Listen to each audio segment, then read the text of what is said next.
From NFL players saving people's lives, to players secretly working normal jobs. What you need, sir? Telemarketing's a cool job. And NFL players even eating some of the craziest food. That stinks. Beer, cheese, soup with the gold brand. Oh, God. When I was young, dude, it was like ketchup sandwiches, ketchup bread. These are NFL stories to fall asleep to.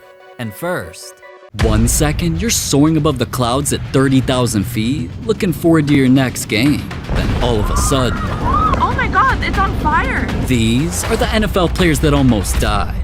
And for Myles Garrett, just a few hours after buying his dream car, an accident changed his life forever.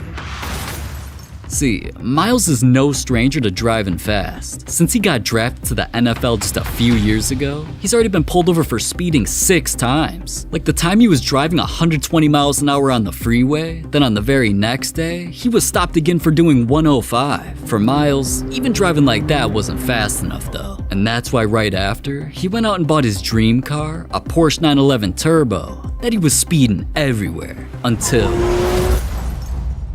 Myles ended up on the side of the road after he lost control of his car, and the thing flipped so many times that it was completely totaled. The car was basically unrecognizable, so the fact that Myles was the same him, except with a torn up shirt, was a miracle. Police and paramedics helped load him onto an ambulance, Myles' car was towed away, and he was rushed to the hospital. Now, even though he was only diagnosed with a strained shoulder, strained biceps, and cuts to his wrist and face, him and his teammates knew things could have been much worse. I remember moving out the way of an animal coming from the right, then I remember opposing a car coming from the opposite way, and then it was kind of quick flashes after that. I'm feeling a lot better. I'm glad everything worked out, a positive light, just blessed to live another day. Man, to be honest, Myles was lucky, but someone who's even luckier is an NFL star who almost blew himself up. Just taking a look at these x-rays, obviously that hand's not normal. On the 4th of July, Jason Pierre-Paul got a little too lit, cause with fireworks in the sky, he wanted to join in on the fun. But sparking up was a big mistake. So 4th of July, lit up a firework, thought I could throw it away real quick, and in a split second, it blew off my whole hands. After the explosion, Jason was forced to stay in the hospital for 2.5 weeks. Doctors put him under for 10 surgeries, and he came out a completely different person. The NFL literally had to invent a new glove just for him to keep playing football, because his hand was never the same. In the end though, obviously Jason embraced the fact that he was still alive. But not every near-death experience involved only one player, like the time an entire NFL team almost died in a plane crash. Right after an away game against the Patriots, the Bengals were on a flight heading back home to Cincinnati. While they were in the air though, one of the plane's engines failed and the plane started going down. Everybody was in a panic, because they were in a free fall needing to emergency land, so the pilots had to think fast.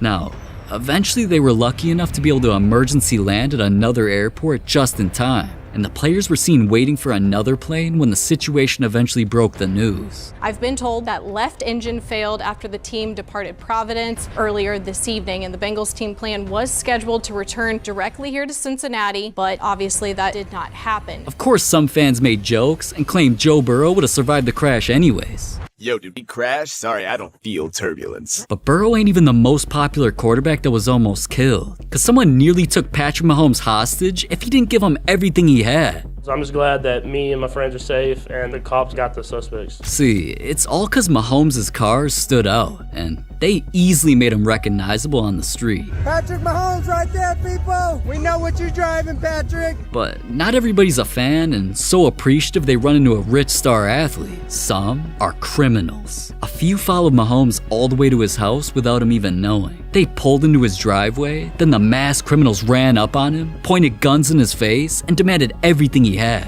Mahomes was staring down the barrel of a loaded gun, which was obviously the scariest situation he'd ever been through, so he gave him everything. After the criminals fled the scene though, Mahomes called the cops and police eventually tracked them down. Both guys were arrested, got their mugshots taken, and one was even sentenced to 12 years in prison. But getting attacked by some ugly guys like that is one thing. Another NFL legend almost died from a shark attack. To be honest though, usually it's a good time whenever Warren Sapp's out on the water. We're talking about a dude who almost goes fishing daily. Right through the face. And dude ain't afraid to get dangerous either. Like when he swam with dangerous fish or hunted wild animals in the swamp. But one day, Warren ventured off the coast of the Florida Keys for a fishing trip, where when he was in the water spearfishing for lobster, Warren got attacked by something deadly. So the shark bites you. What happened? Man, this sucker turned back and my shirt, he grabs my shirt and my wrist. So he locks on to the top of my shirt and I snatched down. And luckily my shirt had the top of his teeth because that part came loose and he swung his bottom jaw to bite me and it just knocked a nice little plug out. How deep is the cut? Yeah, he got me to the gristle. It's past the white meat. Yeah, I'll be fine. I wrapped it up, put the black tape on it and went back in. I had to go get the lobsters. And if you thought all of that was crazy, just a week after almost losing his entire arm and potentially his life, dude went back out to fish and was almost bitten by a shark again. Damn, man just needs to stay in the house or something. Or maybe not, because that's not only what almost got Earl Thomas killed, it lost him over $1 million. You see this dot right here? It's a little place in Texas named Orange, aka the exact location Earl bought a mansion to live in, and was also gonna be the color he almost died in. Because when a huge storm rolled through his city, tragedy struck. Earl Thomas's home in South Texas went up in flames today. The fire now under control. Fire crews say it could have been sparked by lightning. Earl's house was hit by a lightning strike, which started a massive fire that burned for hours. The house lit up so fast, they had to go into defense mode, which meant they weren't even able to rush in and save anything. All they were able to do was put the fire out from outside. Earl's entire house burning to the ground not only almost killed him, it became the most expensive fire in the city's history with damages of over $1 million. So all he could really do was sit there sadly and live stream the fire destroying everything he owned. There's no house, just strictly bricks and grass. We took a big hit. We lost so many valuables, memories, pictures, stuff that you can't get back. Man, Earl and his family were lucky to escape that. But one of the craziest ways an NFL player almost died was Brian Robinson's story that got his life turned into 50 Cent lyrics. Brian's story wasn't deadly right away though. All because of the football star he was in college, he had just gotten drafted by the Commanders and many expect him to be one of the NFL's next best running backs. Until just a few weeks before his NFL debut, when Brian was out shopping. 23-year-old running back Brian Robinson Jr. on the ground after being shot in the leg. Brian was shot once in the thigh, once in the knee, and was immediately rushed to the hospital. Here's where doctors learned that if he ever wanted a chance at playing football again, before his pro career even started, he instantly needed an emergency surgery to repair his knee, so they got to work. The procedure was a success, and thankfully the bullets missed all of his major arteries and bones. Since it was a terrible injury though, many people still assumed it would completely ruin his rookie season, but Brian knew how blessed he was and was determined to prove everybody wrong. We talk about gunshots. People die from gunshots. One shot anywhere, it can be in the most strangest place on your body and die from it. Take two, no way to think that I'm not blessed to make it out of that. Just to think about recent Washington, his Sean Taylor. Took one shot to his leg, but didn't make it. And just being another Washington player to get shot in the leg to survive. Can't help but to just think about how blessed I am to make it out of that. Went straight into my process and I was determined, focused every single day, getting better every single day. His ambition to get right back on the field went from potentially missing an entire season or even his whole career to reports coming out saying that he'd be back on the field way quicker than anyone expected. Not long after, Brian was already starting to walk with crutches, which had the Commanders planning something iconic for his upcoming debut. They knew one of the most famous rappers of all time, 50 Cent, was one of his favorite artists and also survived multiple gunshots. So to hype Brian and the entire stadium up, they let him run out the tunnel to Many Men, one of 50 Cent's most famous songs. So yeah, once 50 heard about that, he just had to tweet a congratulations to him. From NFL players being ghetto and turning into suburban white boy, to players switching up their bodies, transforming their hair, and so much more, a lot of NFL players went through different transformations, starting with Tom Brady's secret that cost him over $100,000. Even though Brady showed up to the NFL Combine weighing 211 pounds, looking soft as hell, and had team scouting reports saying he looked frail with no strength, somehow, Brady started becoming the best football player ever anyways, as he began looking like a normal in-shape quarterback out of nowhere. People thought it was only because he ate a ton of vegetables, and was rumored that he drank damn near 25 glasses of water a day. But once he eventually retired, fans also noticed his face transforming by looking way too tight, his forehead had no wrinkles, and that he was looking like Squidward to the point that this one guy thought he'd been bitten by a zombie or something. Brady was secretly doing something he lied about, claiming it was all diet and exercise, but it's pretty obvious he had some help. It turned out that Brady actually spent $20,000 on veneers, turning his normal teeth into that perfect smile, $30,000 on a facelift to have a TikTok boy jawline, and even $40,000 for Botox injections that made his forehead look like a wax figure. So, adding all that up, Brady spent almost $100,000 to completely transform what he looks like. But since he only had a few things done, it's absolutely nothing compared to another NFL star who went from this to transforming his body over 50 times. See, just check how Max Crosby looked growing up. White as hell like he was a ghost or something. But all that changed when he turned 17 and transformed his body illegally.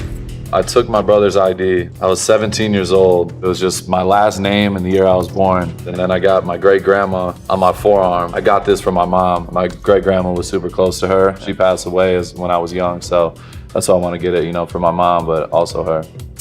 Yeah, and from there, Max started flooding his body in tattoos. His home state, a tribute to XXX, the Raiders logo, a nickname fans gave him for being such a beast, and plenty more. Even after all of that, his body went through the biggest transformation of his life when 5 tattoo artists did a 13-hour session on him, adding MJ, Kobe, Muhammad Ali, and his most important tattoo of his daughter.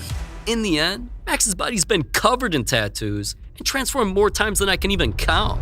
But Marvin Harrison Jr.'s transformation was so crazy, his teammate literally thought it was AI. See, as a young football player, he looked more like a skinny track star than a dominant wide receiver, which is exactly why his smaller size would eventually get him dominated during his first year in the NFL. But I wouldn't say that he was an overwhelming physical specimen at the collegiate level, and I certainly don't think he was that in the NFL. But once he heard critics like that, Marvin instantly wanted to prove them wrong by changing his workout routines and what he ate to completely transform his body. He forced himself to eat breakfast every morning to add in way more protein and even hit the gym way harder than ever before. Marvin started working out so much that once he came in for the new season with huge biceps after gaining 20 pounds of muscle, not only did one of his teammates avoid him out of embarrassment, I have, but I try to stay a few rows down because he's lifting more than me, so I don't want any part of that, no. Another teammate thought his transformation was so crazy that it was fake. Thought it was AI, the pictures were fake. But listen, gaining over 20 pounds of muscle is nothing like the player who lost 100 pounds of fat. Russell Okung was a former NFL lineman who not only dominated damn near everyone because, he weighed over 300 pounds. It wasn't all a good thing because he was so overweight that he constantly needed oxygen on the sidelines just to breathe. But looking like all of that eventually changed after Russell retired because he went on a 40-day fast where the only thing he put in his body was water, and it ended up transforming his entire body. Long term, water only, fasting. I did it. 40 days, no food, only water. Just look, this man lost his double chin, almost gained a six-pack, and looked like a completely different person after losing 100 pounds. Just look at these before and after pics that he posted. God damn. Now, I could see why Russell is constantly working out just to continue staying in the best shape of his entire life. But what if I told you Cam Scatabo, just joining the NFL, transformed everything about his life? As you can see by pictures of him as a kid or even a teenager, Cam looked like the most average suburban kid ever as if he talked like this. I'm not a project baby anymore, I'm a suburbs kid. I'm a suburban. And that didn't change much in college when Cam acted and looked almost the exact same. If anything, he actually grew his hair out with a mustache, making him look like a country boy. But once he made the NFL, whether it was getting a fresh haircut from a real barber, starting to wear a do-rag, or dressing with some actual drip, Cam's life was transforming daily. He even started fitting in with the culture by wearing bust-down watches, crazy diamond chains, and got a grill he flexed when he was hanging out with a streamer that usually kicks it with rappers. But since all these transformations were things other people also noticed and asked about, all Cam could say was, I'm looking at you. Are you full white? I'm Norwegian, and then I have a little bit of Portuguese in me. Okay, you feel like you're a little spicy white. I don't know. Yeah, I can't tell what you got the chains. I grew up with a lot of ghetto-ness in my life, so I got a little bit of hood to me, but I also got some country to me too. Got a little nick. Yeah, you're a little spicy white. I don't know what it is, but what you talking about? New York got a nick. Well, they really said that because they saw him transform into a white YN. But that transformation is something he did by himself. There's 5 players who went through some of the craziest hair transformations in NFL history. Justin Jefferson eventually transformed just for a Super Bowl commercial, all because the NFL wanted him to after he transformed his hair plenty of times before. His journey not only started as this curly afro, then changed into a weird cut where only part of his hair was long. Once JJ got to the NFL and became a star while rocking his now iconic mini dreadlocks, yeah, he might have transformed his hair a bit by getting it braided into a crazy design or getting whatever the hell you call this. So eventually when the NFL was filming a commercial, they hired professionals to completely transform JJ again, but this time into a 1980s high school student.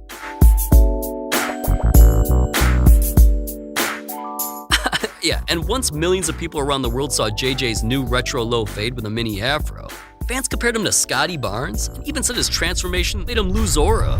But hold on. Speaking of Super Bowls, losing one of those made Patrick Mahomes permanently transform his head.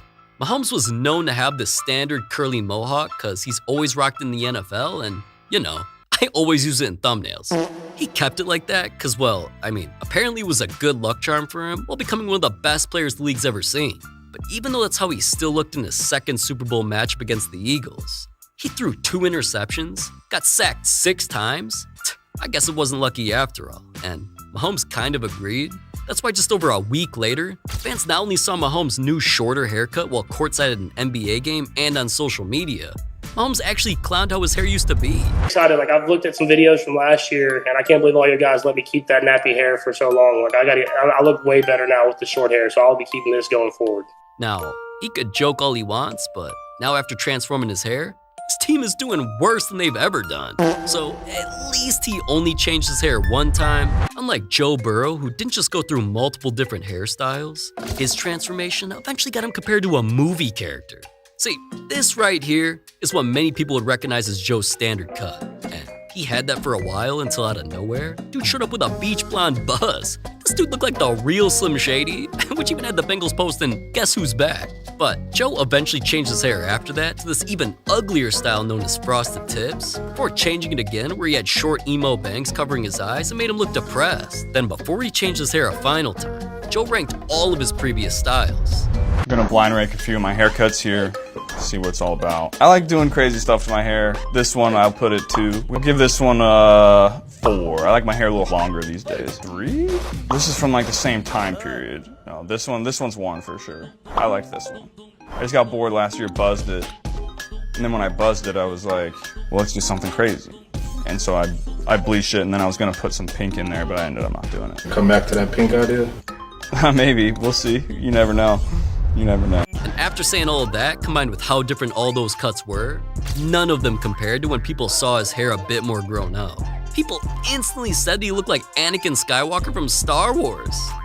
Great, now I can't unsee it. Regardless, I swear everyone posted about it, which had the internet going crazy over his hair transformation. But at least his hair didn't get him clowned too bad, like Travis Hunter's did. See, nobody said anything bad at first when Travis had little dreadlocks like this in college, or when he came out with the same hairstyle during the draft. It's the hair he's always had, is what everyone recognized him by, so nobody expected it to change, until he walked out for his first NFL game. Now, to me, Travis being almost bald made him look like a mix of these 2 cartoon characters. To other fans though, they didn't just clown his hair like crazy, they said it made him look like the annoying orange, and even one of the Ninja Turtles. It's just crazy his hair went from looking like this to a transformation into this. But Odell Beckham's hair transformation wasn't just different, it became as colorful as a rainbow. The first color he had was blonde when Odell created his own signature cut, a fade with a slight afro mohawk, which pretty much took over the entire world, man. I wanted to embrace a look that you made popular. This is rocking because of you right now. But listen, even though his ramen noodle looking hair got him recognized everywhere, and not only had kids all over the planet going into barbershops to copy his style, a popular shampoo brand partnered with him just so they could use his hair all over the internet to promote their product. Greatness. But eventually he retired that style. And not only did he commit to keeping it short like this, Odell kept transforming his hair like when he dyed it gray, red, pink, light green, then many different shades of purple, before finally turning part of his hair blue. I swear dude's hair looked like Sully from Monsters, Inc. But instead of keeping the crazy themes going, nowadays, Odell's entire transformation led to him ironically ending with having one of the most basic, colorless cuts of his entire life. Damn, man. Just scrolling through all pics of his different cuts, I swear nobody's gotten more head game than Odell. But Even though Baker Mayfield also went through a transformation with his hair, it wasn't hair on top of his head. I'm talking about his face, duh. Baker's facial hair started like every other young guy, clean without hair, until he was finally able to grow out a short beard. Then, it started getting crazy when he turned his mustache into something only Hulk Hogan could pull off. Well, let me tell you something, brother. Eventually though, Baker transformed his facial hair even more in the NFL when he grew out a thick-ass jungle beard that he needed a special product for. This man even transformed his facial hair 3 times in one day when he showed up to a game with a beard, then he came out for the game with a handlebar mustache, and finally after losing, he was rocking just a pedo stash. And the original thought for me to do the handlebars, I was undefeated before Sunday with the handlebar mustache, so I shaved it off because I didn't deserve it. Thankfully, ever since then, Baker's mainly stuck with a normal-looking short beard, but not every NFL transformation is that innocent. It's what changed with Antonio Brown turned him from an NFL star into a potential murderer. Yeah, hearing that is crazy because AB would have never been in that situation earlier in his career. He was initially known as a hardworking guy who just wanted to be the best player he could be. I mean, fans absolutely loved AB because he spent time with them in the community, his skills got him rewarded with being on the cover of Madden, he was having some of the highest jersey sales in the league, and he wasn't involved in any off-the-field controversies. But as level-headed as he once was, his entire life transformed after one game where he took a brutal hit. That illegal hit knocked AB out and became known as the moment that gave him CTE, which is a brain disease that causes aggression and crazy mood swings that isn't curable. And from that point on, everything about him and his personality changed. From randomly getting heated during interviews. It's okay, I'm not saying that. You've been in LA, this is Liberty City, my boy. This is gang violence, John Doe. To apparently farting on his doctor. AB even went live on Instagram where he was beefing with cops. How you gonna get a bill and you don't even have a job and you can't even pay the insurance? Then on the field, he caused so many issues that he wasn't just traded to the Raiders where more controversies got him cut before playing a single game. He eventually joined the Patriots, which also didn't last long, and he even played on the Buccaneers before getting released for stripping in the middle of the game and storming out. After leaving that stadium in the NFL though, things only got worse. He tried to become a rapper where he dropped some of the worst songs I've ever heard. Then when that career thankfully ended, he became a full-time Twitter troll, which is damn near still his full-time job. Acting crazy online is one thing. Nobody expected him to do something way more insane in real life. Until one night in Miami, after Aiden Ross's boxing event, a massive brawl broke out that involved AB. Oh my God! He fired off 2 shots to scare the people trying to rob him, which grazed someone's neck and got him taken into custody. Eventually, AB tried fleeing to Dubai to evade arrest, but was eventually extradited back to the United States where he was charged with attempted murder. So, dude really became a real-life criminal after being an NFL star? Crazy. But the corniest transformation in the history of NFL transformations only happened because of Taylor Swift. Now, alright, just looking at her, I definitely wouldn't change anything for that thing. But for Travis Kelce, before he met her and first got to the NFL, Kelce always wore outfits that fit in with the culture. He talked with some slang. What up, what up, what up? And even had a clean fade. You talk about going to the barbershop. They got the pictures up and you point what you want. When you have them pictures up, Trav, when did you start pointing to the black guys? Cause you don't wear white boy haircuts. Not only that, Kelce also loved rap music. In terms of rappers, J. Cole is awesome, man. I love his lyrics. I love his style of rapping, his artistic ability. And then, I mean, Drake keeps coming out with bangers. And if that didn't show his personality enough, he also dated multiple girls where every single one of them proved he had a little bit of a dark type. White meat or dark meat? Gotta answer this carefully. Respectfully, I'll take the dark meat. It tastes good. Oof. It tastes a little bit better. But alright, even though Kelce clearly had a specific way of living his life, everything about him was about to transform when he met Taylor Swift. After they got together, the first thing he did was ditch the fade to start growing his hair out like a preppy college kid, which had him taking pics, posed like a cornball. Then, dude stopped wearing chains or dope designer clothes and shoes. Instead, he switched to cardigans, suits, even loafers, looking like he was about to go to a country club instead of an NFL game. After that, it got even worse when he was performing on stage with Taylor, went to all her shows, started liking her music more than rap. Oh, hell no! Now, if that wasn't enough of a transformation, Kelce even completely changed how he talked. What took you so long to jump on podcasts? Once fans heard that, they didn't just tweet that his transformation was like watching an angel lose its wings. All they could say was, He was swaggy out. Swaggy, he had the beard. All the black women was enamored by him. He had the fits with the Gucci Uggs or whatever. He's swaggy. He starts dating Taylor Swift. Now cuz look like a state trooper. He do. You're not even lying, bro. Yeah, man, ain't no way Taylor's kitty is that good to the point where it should make someone change as much as Kelce did. But ironically, ever since, this man's playing the worst football of his entire career since the transformation, so I don't know what the hell he's doing, man. NFL players do more than just play football. They secretly work normal jobs. From Odell Beckham being a crossing guard. What you need, sir? To Tom Brady answering phones. Telemarketing's a cool job. One NFL player even travels into outer space. Go, go, go, go, go. Yeah! There's a lot of jobs players work, and starting with JJ Watt, where he's secretly been working at, has girls begging for his sausage. Did somebody order an extra large sausage? Oh, yeah, we sure did. Now, alright, before things got that wild, JJ was just a college boy at the time, given football as everything to hopefully one day get paid for that. But he was also forced to work as a pizza boy so he could afford life while chasing his dream. You're at Central Michigan, you're playing tight end, and all of a sudden you're gone. You're out of football. What happened to you? So from January until June, I worked at Pizza Hut and went to a local college there in Waukesha. Tell me about that 10-year-old kid when you dropped that pizza off at the house. I delivered the pizza to his door, and he knew me. I could tell he was a little football playing kid. And he looked at me and he said, "Mom, JJ Watt's here." And then I said, "I have your pizza." And he looked back at his mom like, "Mom, why is JJ Watt delivering my pizza? He's the guy on TV." And I went back to my car, and it was one of those moments that relit the flame inside of me. Now, alright, working with Pizza Hut definitely ain't the worst thing in the world, cuz everything on their menu's unbelievable. I'd know. But for JJ, getting recognized while delivering pizzas was motivation enough for him to never want to work a normal job again. It pushed him to take his football career to a new level, which not only got him into the NFL, it pushed him to become a star there as well. But little did JJ know, he'd end up working his normal job again. Cause after going pro, people found out about the pizza expertise on his resume, so he got invited to star in pizza commercials. He'd surprise fans by delivering pizzas to their house, and JJ's deliveries really got out of hand when girls begged for him to drop off some sausage. Did somebody order an extra large sausage? Oh, yeah, we sure did. So that'll be $10. Oh, but we don't have any money. Is there any other way we can pay for all the sausage? I mean, I guess there's one thing you could do. Hold up. So being a pizza boy can get you laid and paid?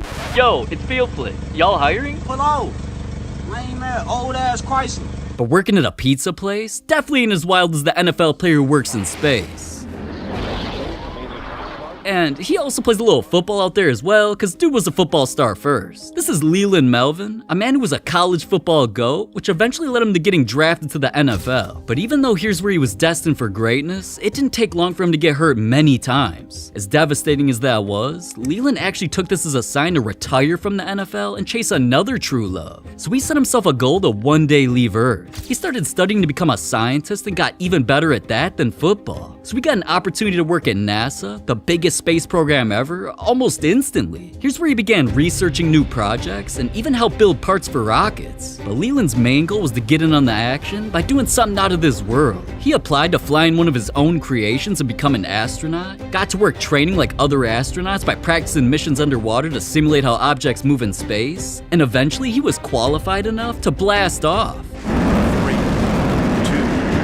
1, and lift off of Space Shuttle Atlantis. Leland officially became the first NFL player to ever go to space, and not only did he celebrate his adventures out there by sometimes playing football, he relived his NFL experience in space by doing their ceremonial coin toss, and sometimes he'd even eat weird food, like when he accidentally choked on a space snack. You got it. Woo, almost on the lens. I know. It seemed like he damn near loved being out there more than on our planet, because he spent years taking many trips with his crew. But most importantly, Leland not only did all this because he wanted to chase his dreams, he just wanted to inspire everybody on Earth by proving that sky's not the limit. Now listen, not every NFL player's normal job is so deep. Von Miller quit the NFL just to become a geek. You're the Super Bowl MVP. Why are you filling out a job application? I'm a geek. I've always wanted to join the squad. And not long after admitting that, Best Buy tweeted back at him saying, after carefully reviewing your application, we'd like to welcome you to join Geek Squad. So Von proudly traded in his NFL jersey for a suit and tie. I'm Von Miller, and I got a new uniform. And had to be sworn into the squad to officially receive his badge to start working. Do you, Von Miller, promise to respect and uphold the Geek Squad name in service of our clients? I do. Congratulations. Welcome to our ranks. Von worked in stores where he greeted customers as they walked into his section, answered questions about new technology, and even helped people set up their computers. Those weren't his only jobs there, though. All Geek Squad employees are allowed to drive around in some geeky-ass cars like these as well, and Von was no exception. He'd show off his crazy whip game when he pulled up to people's houses to fix their electronics. And I'm here with a man that's as geeky as I am, Nate Bauer, top dog at the Geek Squad. All right, Von, we gotta get to work. Let's go. And after helping some customers, Geek Squad noticed how good of an agent Von really was, so they created a commercial promoting Geek Squad for the world to see, where they let Von surprise his mom with all new electronics. Hey, Mom. We're here to set up the ultimate mom cave. Well, come on in. Hey, don't scuff up the floor. A little to the left. Wait, a little to the right. Check it out. That's pretty cool. Hope you love your mom cave. Now, Von customizing her mom cave made him love his normal job so much that even though he continued playing in the NFL, Von made sure to rep the Geeks when he showed up to a red carpet event with an actual Geek Squad car. But let's be real, that whip's ugly, and there's no way Von could see me in a race. And honestly, his normal job definitely wasn't as funny as when NFL players spent their days working at a fast food place. Justin Fields, Sauce Gardner, Jalen Ramsey, Steve Smith, and more all got jobs working in different restaurants. Starting with Justin, even though he's usually a football player who's throwing, he got a job at Dunkin'. Justin Fields reporting for the first day at work. Let's do it. This definitely ain't a surprise, cause dude's always eating and drinking their stuff. Justin's shift started with him washing his hands, unlike most employees. Regardless though, he was whipping up coffees, and even his team knew he got another job, so they trolled him a bit. You wanna eat? Avocado toast? You want a sandwich? What do you want? A donut?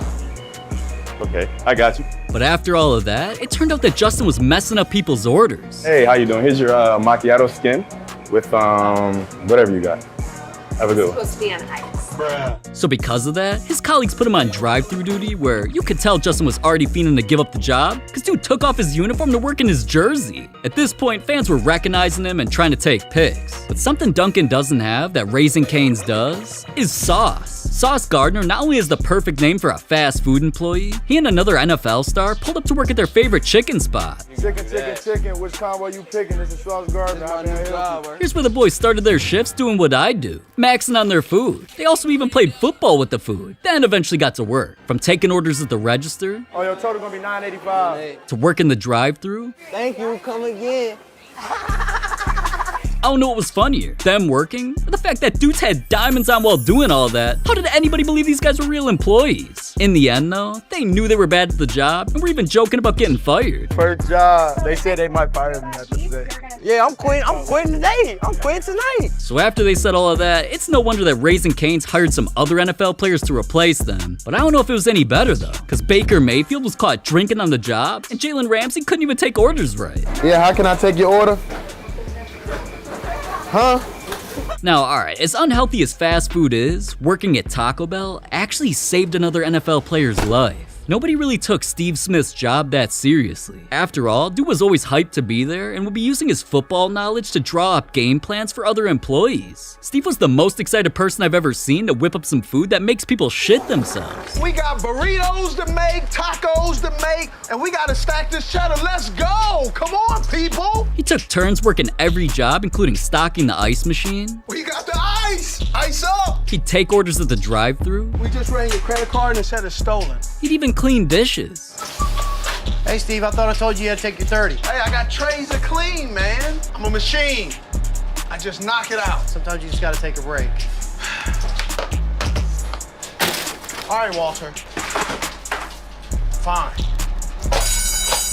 But the reason Steve loved this Taco Bell job so much was something he kept secret for a while, until he admitted it's the only reason he's still alive today. Because one day Steve had to clock in for a shift, and it saved him from being shot.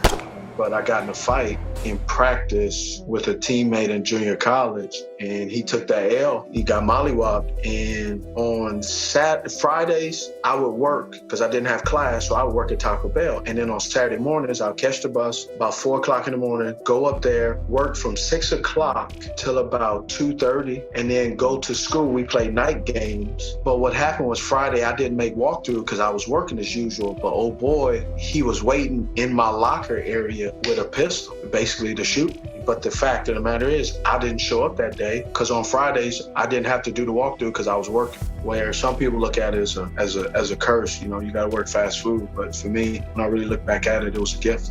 Man, so maybe working at a fast food place ain't bad after all. Until you realize the average salary of a Taco Bell employee is only $29,000. But there's another NFL player who went from making millions to working one of the worst normal jobs ever. The downfall of Greg Hardy being on top of the NFL world and falling apart until he was working a 9 to 5, it just isn't talked about enough, man. We're talking about a dude who was good enough to make a Pro Bowl while being on one of the best teams in the league at the time, the Panthers. As fast as his career was going up though, everything came crashing down. Literally. When rumors came out that he was speeding in a motorcycle and got into an accident. Then instead of learning his lesson from that, not long after, he leaked a pic of himself speeding in a Bentley over 100 miles an hour. And just when I thought I seen it all, news broke that Greg got arrested for assaulting his girl. This was unacceptable to the Panthers regardless of how good of a player he was. So headlines came out that at the end of the season, they wouldn't be re-signing Greg. Now, he luckily made his way to the Cowboys after that, where even though he was making plays, Greg's behavior got even more out of control when he damn near fought coaches, caused locker room issues, and sent out insensitive tweets like when someone tweeted a pic of 2 players saying Twin Towers, which Greg replied, "Didn't the Twin Towers get blown up?" and laughed out loud. Now, laughing at one of America's biggest tragedies while literally being on America's team was the final straw for Greg, so they dropped his ass faster than they got him. And from that point on, nobody ever wanted him on their team, so he was forced into retirement after making $18 million.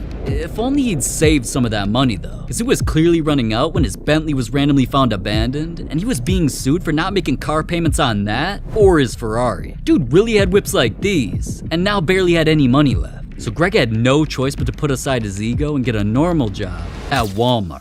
Now, Greg wasn't stocking shelves or bagging groceries like other NFL legends would do when they'd work at stores. Like this?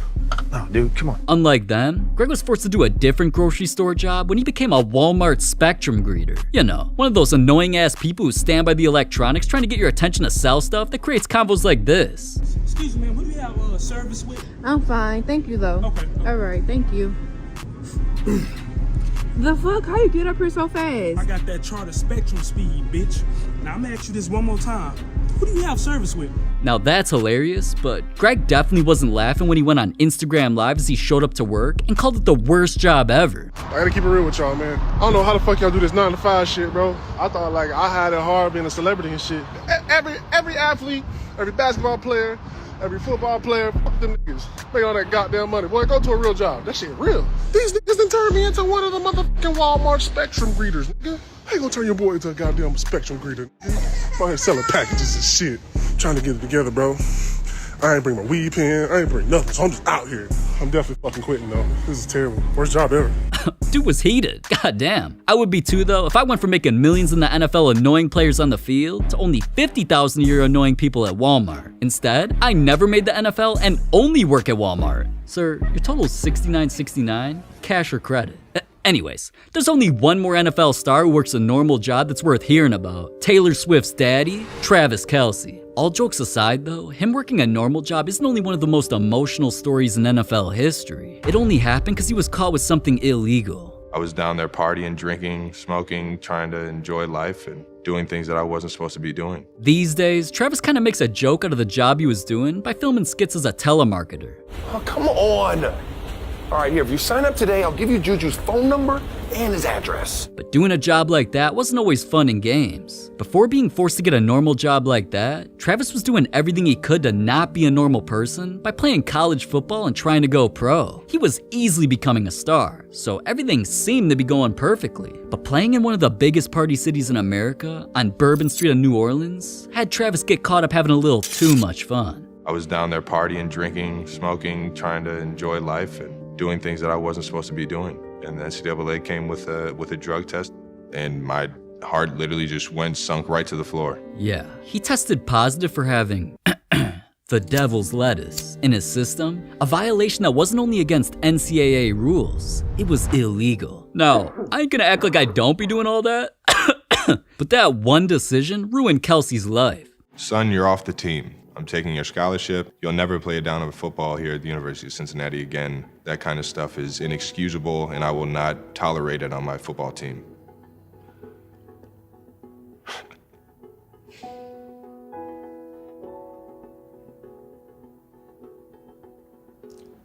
This is exactly how I reacted. Travis hit rock bottom, and with no money or no idea what to do next, he reached out to the only person he thought could help, his older brother Jason. I kind of asked him to move in with me so I could keep a closer eye on him and maybe he would take things a little bit more serious. My brother came in like he was Superman. I don't know what the heck he told him. I don't know what he said.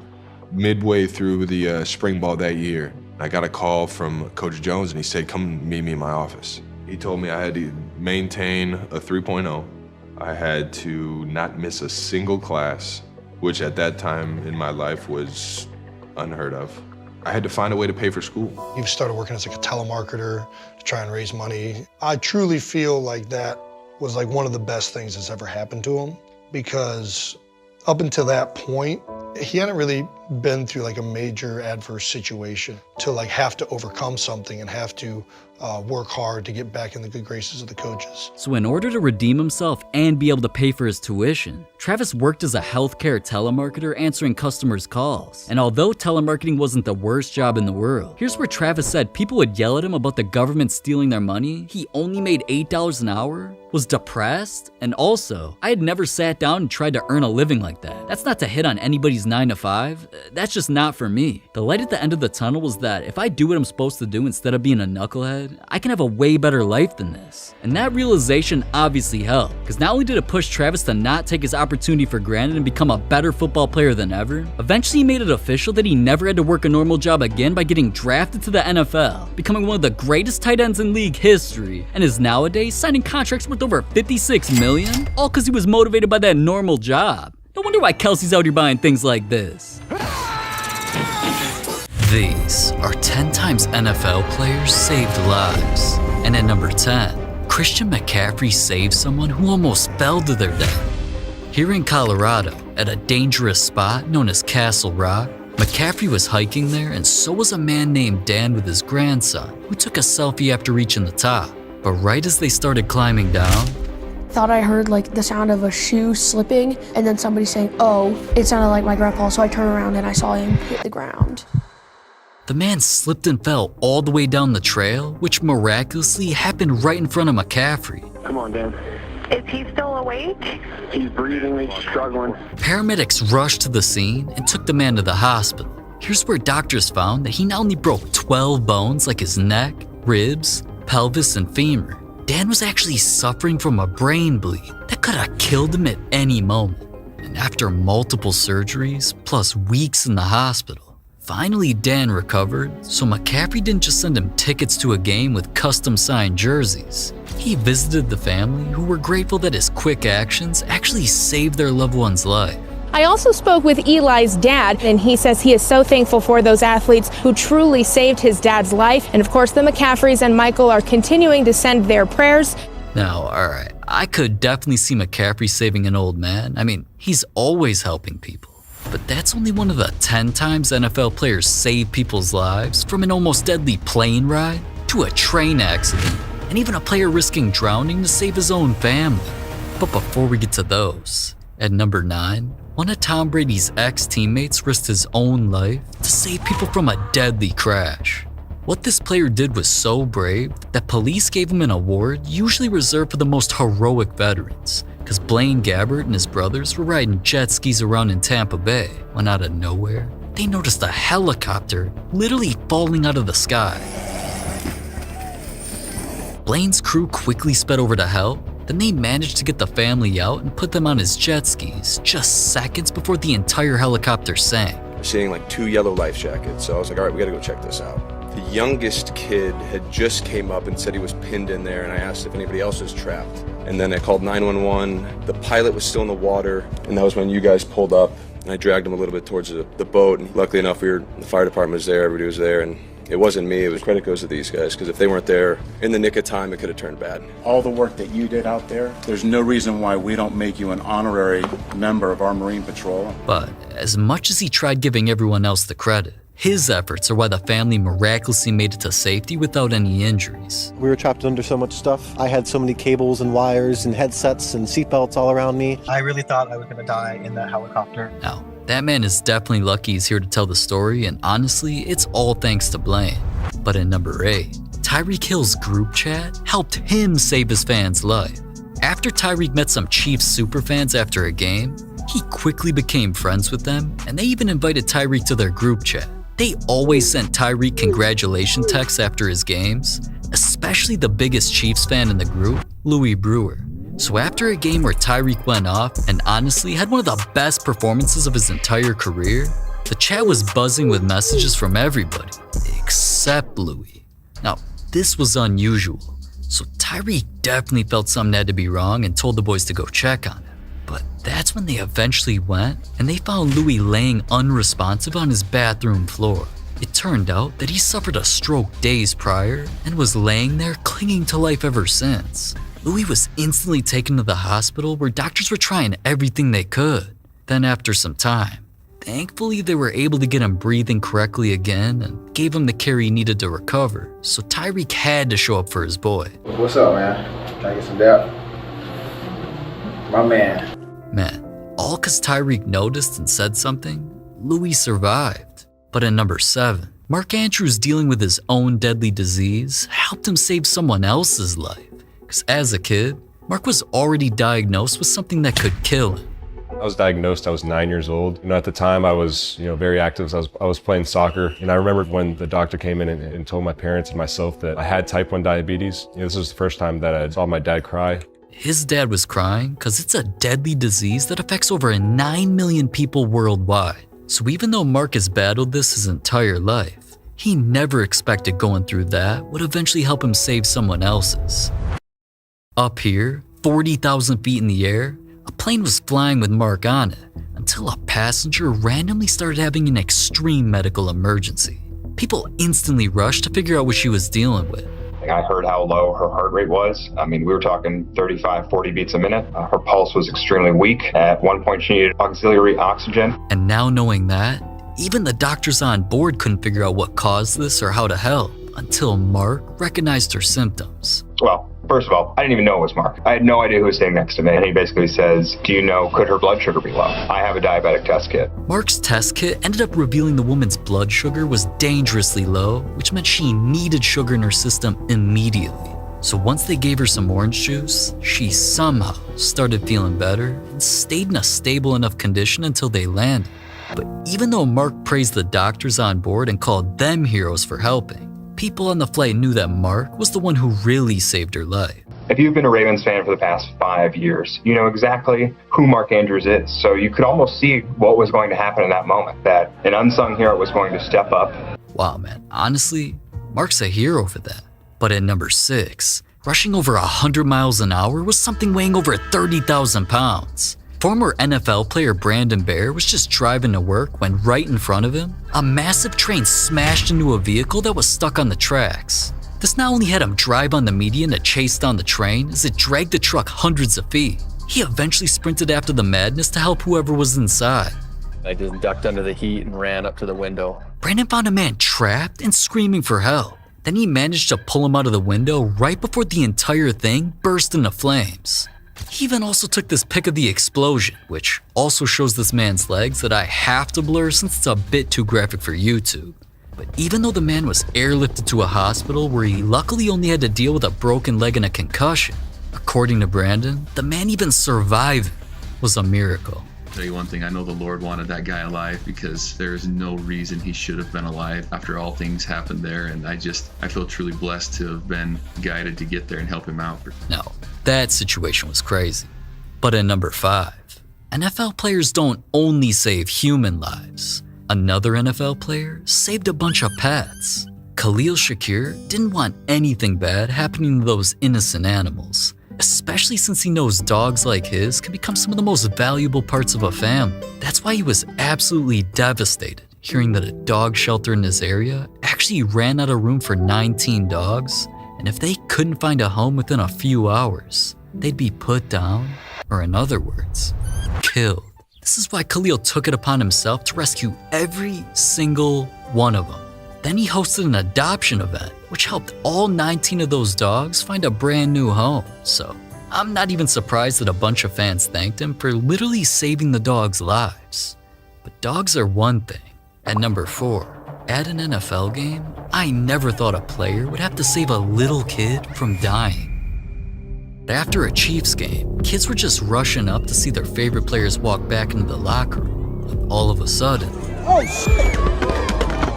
The kid fell head first, and many thought that his neck could be broken, or even worse.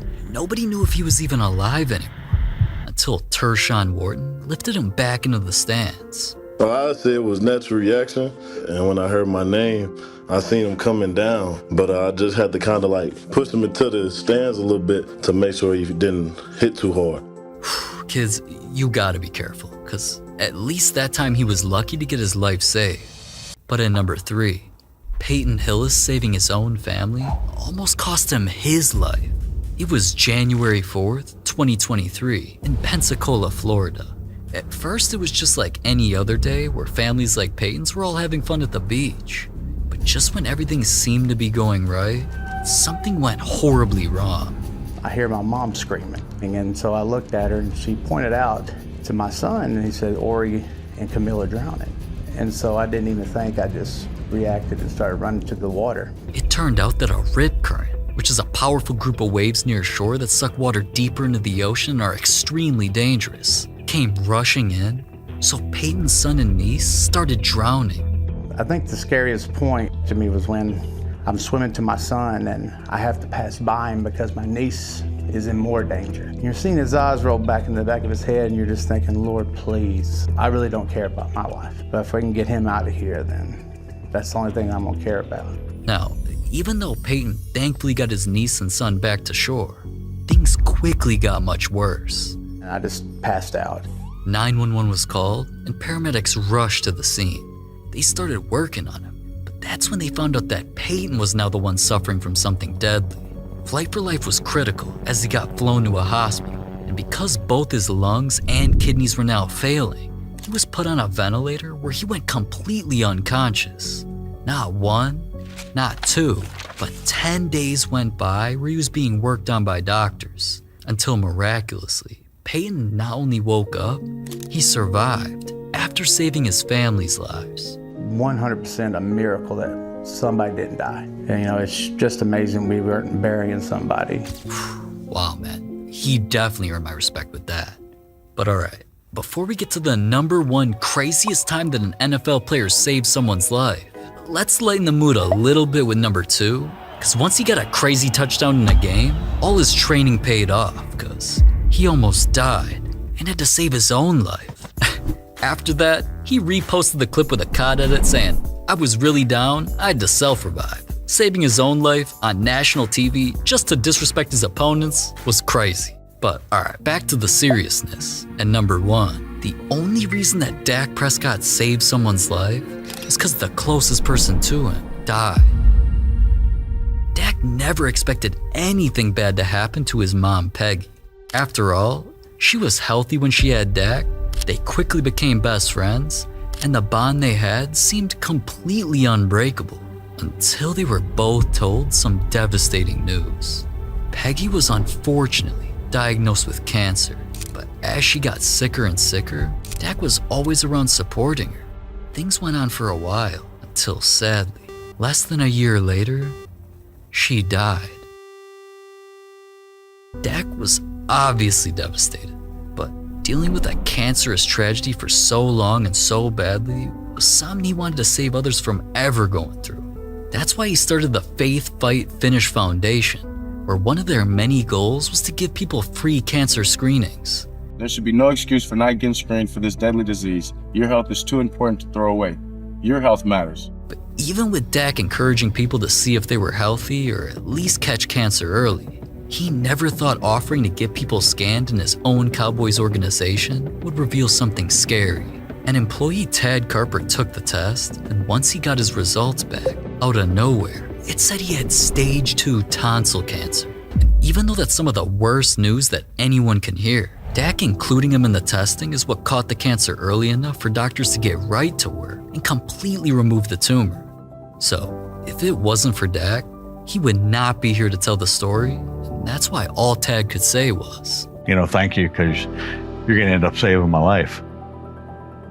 From junk food in level 1 to disgusting food in level 10. That stinks. Beer cheese soup with gold brain. Oh, God. There's fast food at level 25 and meals of all different kinds and different levels in between, all the way up to the craziest NFL diets at level 100. Starting with level 1 food, a ton of NFL players eat like ass. I mean, Mahomes did not get a dad bod like this, eating salads. And getting chunky is not from him putting ketchup on everything or even eating his ketchup sandwiches. When I was young, dude, it was like ketchup sandwiches, ketchup bread. Disgusting. That's it? That was disgusting. Eating like that got him clowned by his teammate.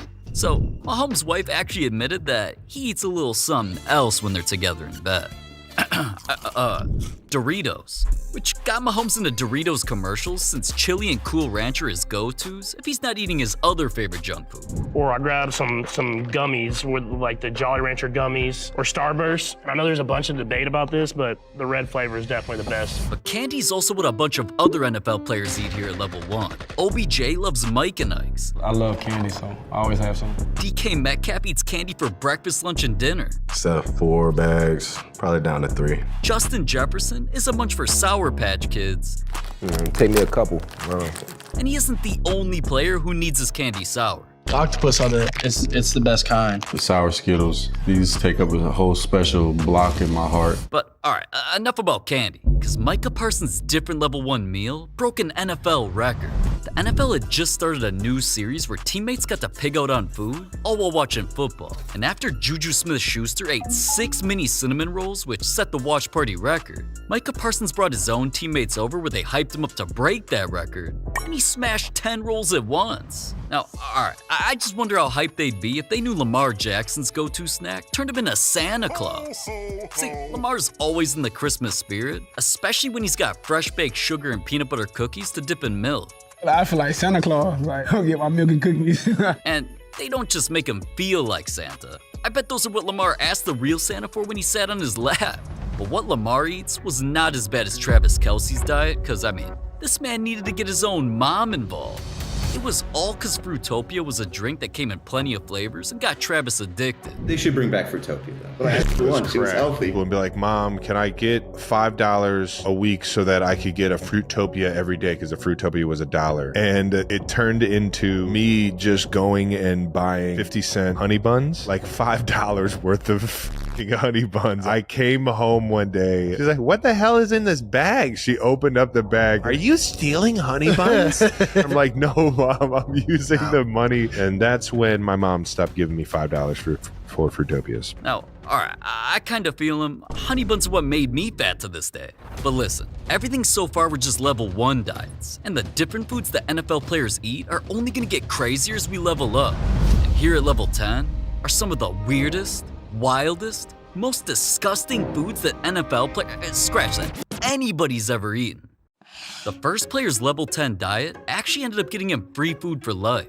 Cause once Will Levis went viral for putting mayo in his coffee as creamer and actually drinking it. It was a breakfast I was at. We got our coffees and there was no cream or sugar on the table, just a bottle of mayo. And the person I was with was just like, hey, you should post a video of you drinking it or something. I was like, you know what, I will. So I poured the mayo in and stirred it up. It might have started as a joke, but it going so viral actually got Will partnered with the biggest mayo brand in the world, where he not only shot commercials eating mayo sandwiches, he did workouts using mayo. He got his own line of cologne that smells like mayo.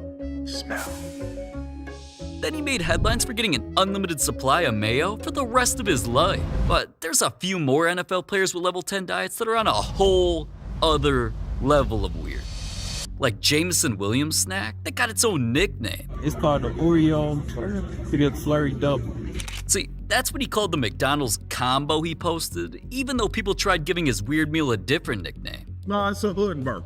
Yeah. You get to this point where your mama tell you, go in there, something in the refrigerator. Put something together. Put it together. But hood burgers are way less disgusting meals than another NFL player who was eating some B-dubs when he pulled out an entire head of a chicken with some lemon pepper on it. Started eating the first wing as I was putting the bone back in the box. Saw the chicken head and immediately spit my food out. Oh my god, that's definitely not the type of head I like. And I definitely don't like the brain that Aaron Rodgers got from another man either. So I designed it for you. Beer cheese soup with the gold brand. Oh, God, this is awful. There you go. Better than cricket, though. Wow. Need beer to wash it down, I think. You got water there. Now, alright, as nasty as Rodgers thought goat brain was, what another NFL player eats is something he actually hunts down himself. What's something in the food industry that you have a weird opinion on? I eat raccoon. You what? I eat raccoon. I didn't see that. I said, no, what do you mean raccoon? Like the raccoon, where do you even get that? I hunt it, I kill it, I skin them, cook them. And roadkill isn't just Xavier Leget's favorite meal. He even made a reporter try some. I don't eat the bell peppers and all that extra stuff like that, so anything that's exotic, that stuff is too exotic. Y'all gotta try it. It ain't bad. Ah, sick! But alright, the craziest level 10 diet didn't just come from CJ Stroud. It was something he was forced to eat when his family was going homeless. All of that came because CJ's dad got arrested for carjacking, which had him facing a prison sentence of 38 years to life. Now with that happening, there wasn't the main source of money coming into the family for things like food. We went down to one income. It was a very low income. This forced CJ's family to live in an apartment by a storage unit, and they had no choice but to eat anything they could. But instead of normal cereal like Trix, Fruity Pebbles, or even Cocoa Puffs, CJ admitted something terrifying. I remember like pouring a bowl of cereal and like just roaches like scattering out of it, and like I still ate it because I was hungry.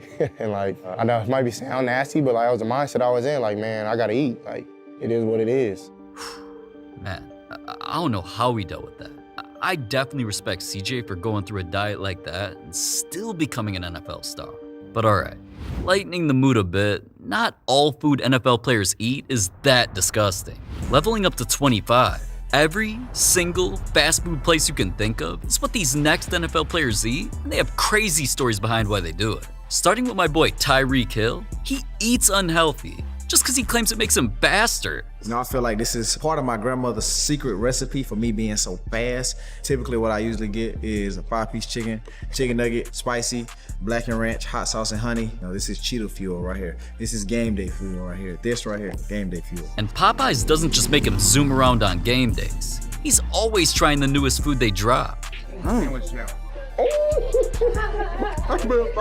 But listen, Popeyes wasn't fire enough to make him dance around like a TikToker, like George Kittle's diet did. Because after he always posted about going to Panda Express, George was moving his cheeks around awkwardly while promoting Panda's honey sesame chicken bowl. And even though orange chicken is definitely better, George loves that too. How many orange chicken orders could you put away?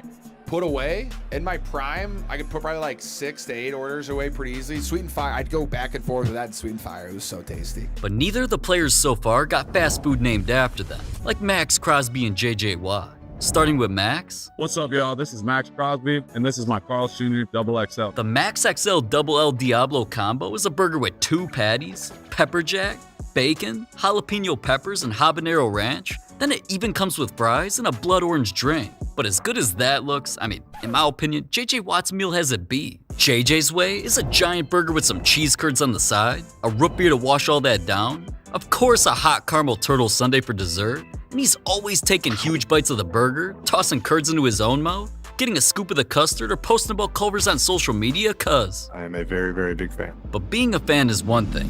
Another player's level 25 diet is something they eat over 1,500 times per year. You probably won't believe it, but most people who know me know that it's legit. I actually eat Chipotle about 4 or 5 times a day.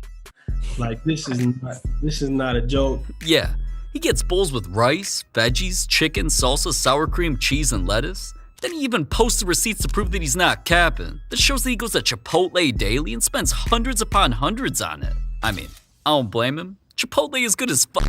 But the fast food finale definitely has to go to Ocho Cinco. Most of you eat salads. You know what a Big Mac has? It has lettuce on it. You like croutons? We have croutons on here too. Called sesame seeds. And Big Macs are only the beginning. This man is literally obsessed with McDonald's. I mean, dude doesn't just get McDonald's fries delivered to him in the casino. He's worked at McDonald's. He takes girls on dates to McDonald's. The first date I've ever been on has been McDonald's. And he's always seen ordering at the drive-thru. Hi, I love you. May I have a #1 extra cheese with no onions? Oh my, he's hilarious for all of that. But alright, it's time we level up again to 50. Cause here's where NFL players are finally eating some actual nutrients. Jalen Ramsey is first up. Cause well, I mean, his diet was inspired by a goat. No, not that kind of goat. I'm talking about LeBron James, man. Taco Tuesday! LeBron's love for tacos didn't just make me eat my favorite kind every Tuesday. It also inspired Jalen Ramsey, who was eating tacos when he got traded. At the time, still in Jacksonville, and I had always had tacos on Tuesday. Yeah. Of course, I'm a huge LeBron fan, and he's made Taco Tuesday famous. I think I was like 1 or 2 bites in, maybe. I got a call, and it was the call I had been waiting on for a while. I found out I was traded. And after getting traded to the Los Angeles Rams, I mean, you'd think he'd maybe want to try these crazy looking tacos out in LA, but instead, Jalen likes his a little more plain. I just like regular old tacos with some ground beef or ground turkey, a little lettuce, a little cheese, a little sour cream. Now, alright, tacos are cool and all, but Rob Gronkowski's level 50 diet had him clowning what Tom Brady eats. You don't want to try to eat like a Tom Brady meal after a football game. Brady was catching strays because of what he eats in the higher levels later in this video, but we'll get to that soon, alright? Regardless, Gronk eats differently, and he actually likes to either put chicken on waffles, or he just dunks chicken tenders in a bunch of sauce. But my favorite thing to do was take those chicken tenders and just dunk them in as much barbecue sauce that you possibly could, and as much ranch or blue cheese that you possibly could. And that was my favorite go-to meal after a game, was those chicken tenders. But alright. I don't even believe Gronk loves chicken enough to chase it, the same way that there's a food in this level that made Tom Brady fly all the way to a different country. See, Brady hopped on his jet, and at first, wait, watched FieldFlix during his flight? Wait, even Brady's got us on his screens? Even he's subscribed? You know what to do, man. Subscribe. But anyways, Brady was on his way from Miami all the way to the Netherlands. And once he got there, he posted that he ordered a special pizza made of sauce, mozzarella, some meat, and lettuce on top. Now, that definitely looks weird, but if even he's eating pizza, no wonder why pizza is still a food that's also loved by so many other NFL stars.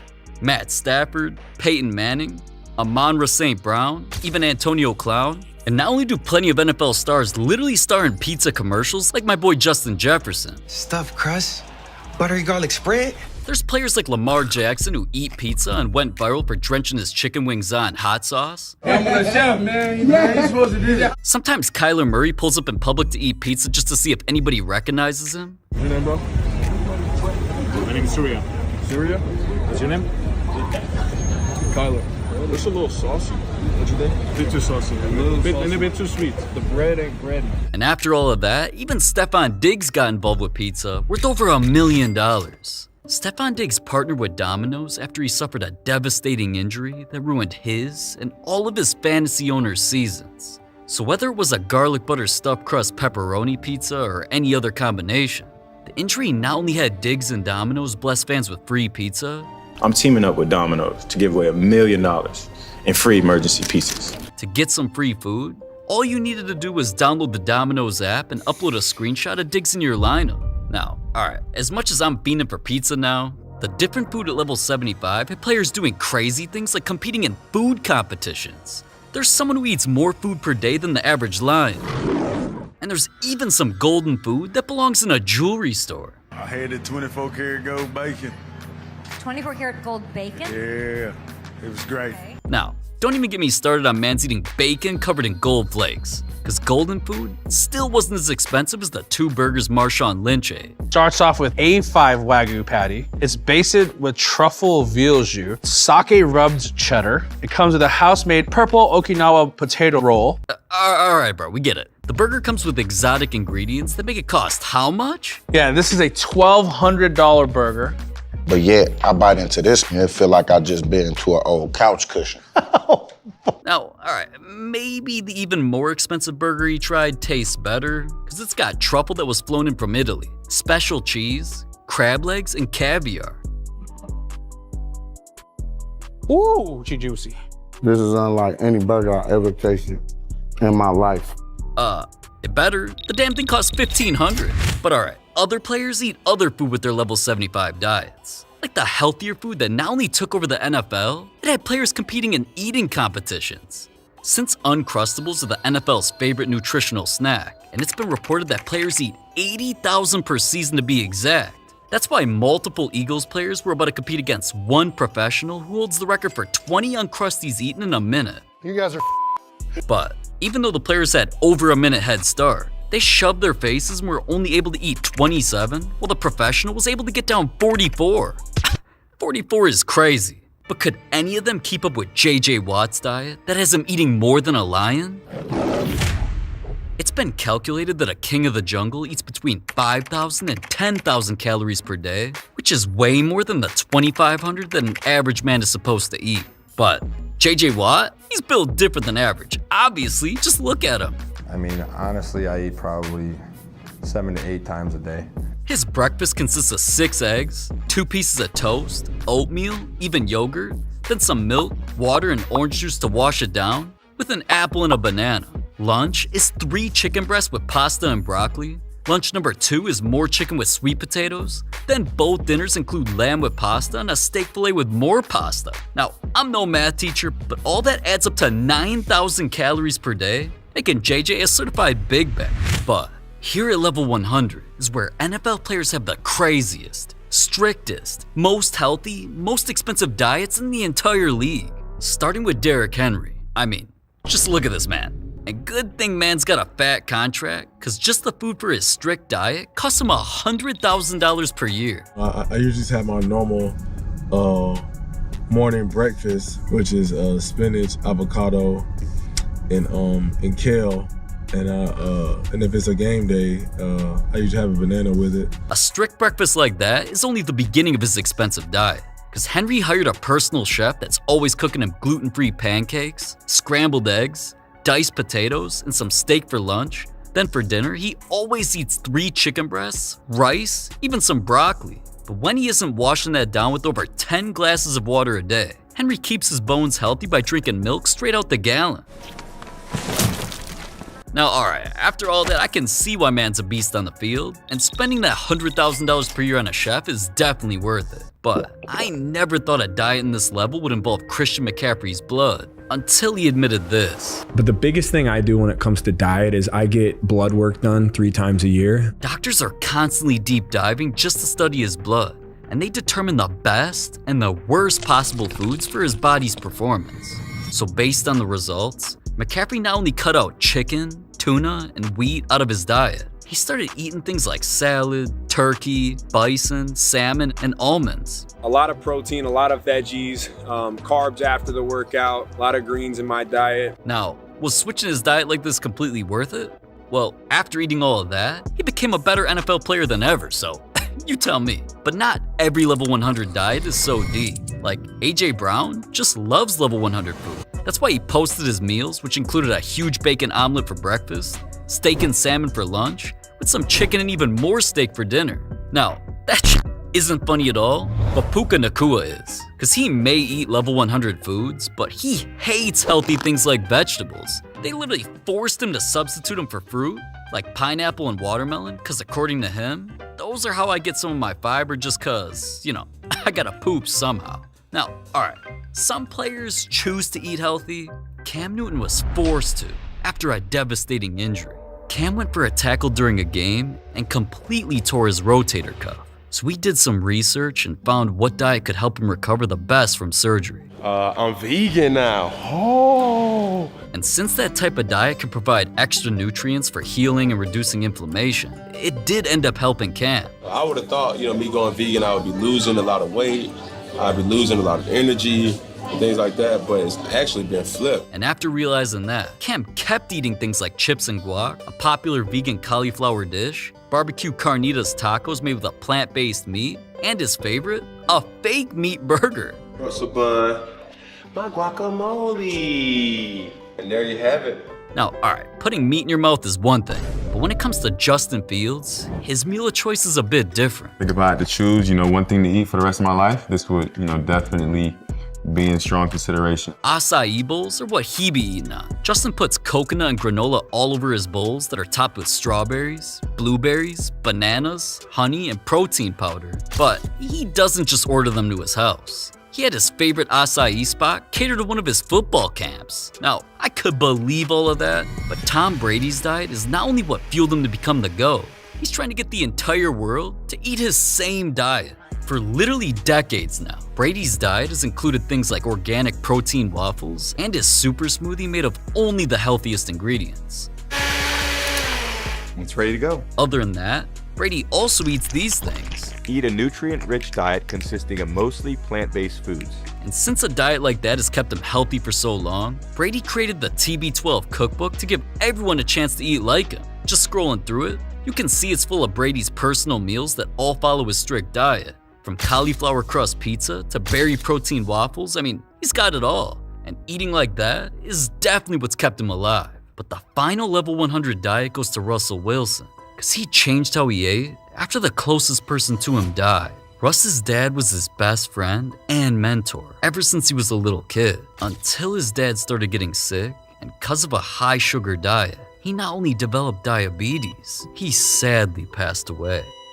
Now with Russ learning that unhealthy food can lead to severe consequences, he vowed to completely give those things up before it was too late. I lost my dad to diabetes, so I'm doing everything I possibly can to eat clean and eat right, and that way I can live long and play long. And ever since, Russ got a personal chef who helped him create his own line of frozen meal prep that he can always eat on the go. Then she created healthy meals like coconut curry, some tomato basil pasta with chicken meatballs, orange mango chicken, and his personal favorite. Yeah, the roasted cauliflower mac and cheese is one of my favorites. Every person would love it. Kids would love it too. So nowadays, luckily Russ is still playing, but most importantly, he's still alive, all because he leveled up his diet to level 100. There's a lot of NFL moments that got turned into memes. Like whenever Mahomes is on the field, refs help him win games, which turns into some wild ones like, ugh. And that's only one of the many memes of Mahomes, the Chiefs, and the refs. There was a whole game of moments where Mahomes barely got touched and it got called a penalty. Then he got another call. Refs allowed the Chiefs to clearly hold during a play, and Mahomes started flopping. Like, oh my god, this had refs messing up 10 calls that game, so all kinds of memes came out about him. Fans made memes of the refs dressed as a Chiefs player, said this was refs anytime a player got close to Mahomes. Memes came out about every decision to call a penalty that game, had Mahomes jersey swapping with a ref, and even showed the coach bribing refs before the game. But what recently happened to the Ravens and Lamar Jackson turned into memes that ruined his entire legacy.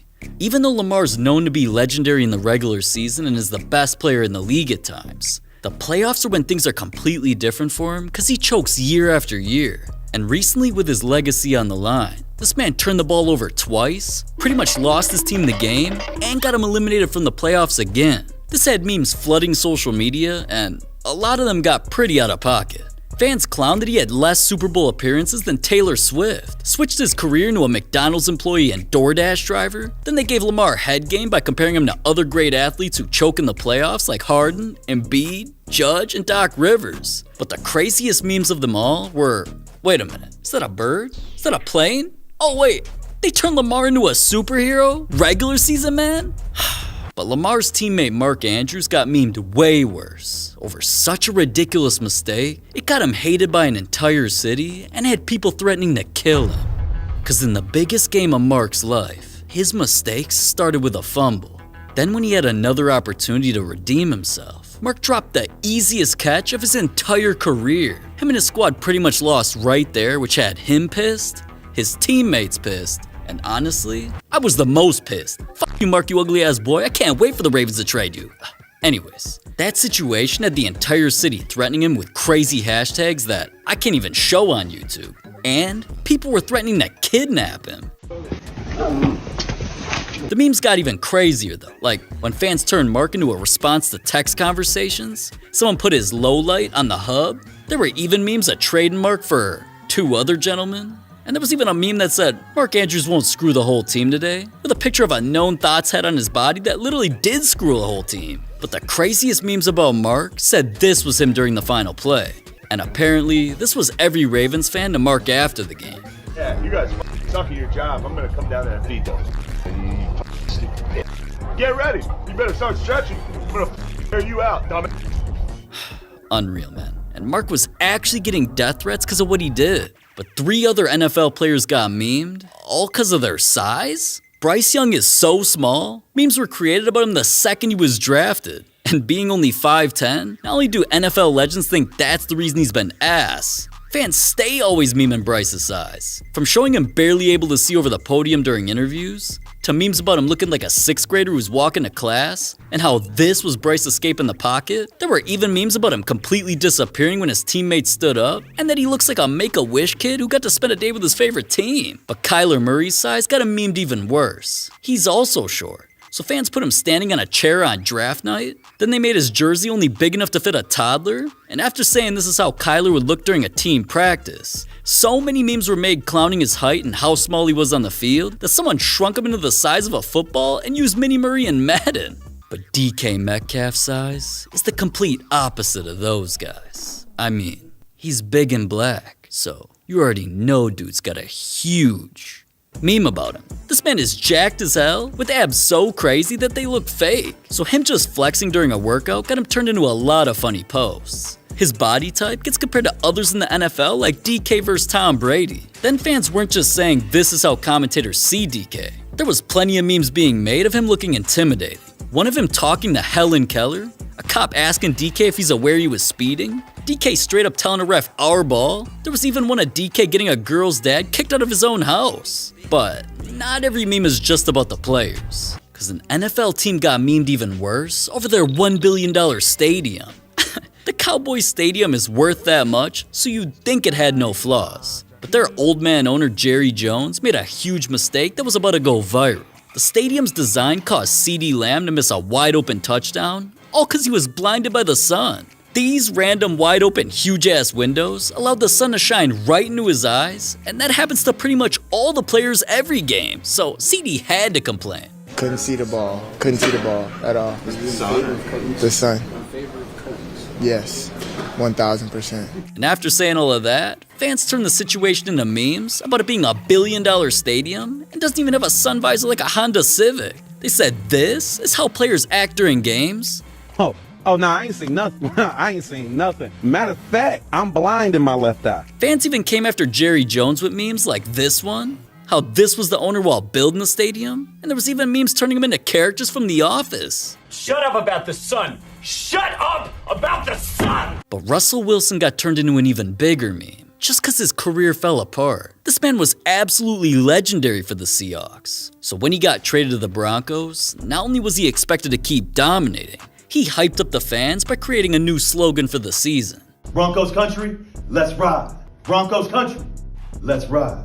Broncos country, let's ride. Broncos country, let's ride. He instantly played like ass, threw some of the worst interceptions I've ever seen. Then after taking the most sacks ever by a Broncos quarterback and finishing the season with only a couple of wins, the memes began with people saying this is how hard Russ cooked that year, and people memed that his cooking was so bad it set places on fire. Broncos country, let's ride. Now, the craziest memes came out about his Let's Ride slogan, saying these were the rides he was actually talking about. Let's ride. And after the Broncos rivals memed a car that Russ was probably riding in, other memes said that this was the Broncos as soon as Russ said let's ride. They compared the ride to devastating car accidents, claimed the ride might have been O.J. Simpson's getaway car, or even said the ride was something a former president got sniped in. But sometimes crazy plays in games are what get players turned into memes. Like Rodgers, Odell, Derrick Henry, and Jalen Hurts all felt that. First was Aaron Rodgers when he got sacked, cause replays showed him laying there with one of the craziest faces that football fans had ever seen. It instantly got memed like, yup, that's me. You're probably wondering how I ended up in this situation. Other memes like this be in your face when your mom types P into the search bar, When your alarm goes off after only a few beers? Rodgers even thought some of them were funny himself, so he posted some. Like when the edible from an hour ago starts to kick in, and when you wake up in the morning seeing your girl going through your phone. The internet is undefeated. It really is. Kudos to the people out there with the time to make those memes, because it gave myself and my teammates a lot of laughs. But when Odell Beckham made his craziest play, a one-handed touchdown, the memes it got turned into were completely different. Fans turned it into memes of Odell dodging bullets like a character in The Matrix, catching something Kim Kardashian squirted with, dunking on LeBron, and even said, when you hitting it raw, and Odell looking out for you. But Derrick Henry's craziest play created more memes than I can even count. When he stiff-armed Josh Norman into the ground, both of them got turned into ridiculous memes. Some had the stiff arm sending him to space. Some had Henry as McDonald's and Josh as the ice cream machine. Other memes had dudes slipping on a wet floor, doing wrestling moves on John Cena. And the craziest of them all, said he needed to pick a new career after this. But since Jalen Hurts does the same play pretty much every single game, they all got turned into memes. It's known that whenever the Eagles need a few yards, they always whip out this unstoppable Jalen play called the tush push. So knowing how often the play gets called and how easy he gets touchdowns out of it, fans made memes like how this is him laying under a bunch of guys. Some used SpongeBob for memes about the play. One meme showed how ass Jalen is without the play. Others even said that if the tush push got banned, Jalen would be just like these other terrible athletes or even a damn UPS driver. Now, I definitely laughed when a meme had Jalen emotionless during every other moment until it was a 4th and 1 situation where it was time to whip out the play. But if you ask me, best meme was how the Eagles are signing the diddler because he's a tush push specialist. Now, honestly, none of those memes were crazier than the ones about how Joe Burrow looks. What he wears, the way he dresses, everything about his image gets him turned into ridiculous posts. Like, after Joe pulled up in an all-black fit with colored stripes, memes came out about him wearing a movie theater carpet. Then Joe was seen wearing a blue suit with a white undershirt, so memes said he dressed like Kamala Harris. Then Mans was caught wearing his first pink outfit, and people claimed that day he was seeing Barbie. But his zestiest pink outfit not only had fans saying, Joe, that is not tough, bro. It created memes saying that he was 0-3 since turning into a lesbian, and even got him compared to one. There was other memes having Joe looking like The Rock, said he's like a prime Skywalker, and his haircut got him compared to Eminem so much that his picture got changed to Eminem's in fantasy football. But the craziest comparison of them all turned him into the kid from the movie Home Alone, and just look at this man, they're twins. NFL players don't only play football. Sometimes they try baseball, basketball, and every other sport you can think of. The Lakers, I heard y'all need somebody. LeBron, call me. Starting with basketball, NFL players go crazy in a bunch of ways. Tom Brady teamed up with Michael Jordan just to beat randoms. You better put on Michael Jordan for real. Oh! Then other NFL stars became better dunkers than NBA players. Go get it, Mike. Penn State.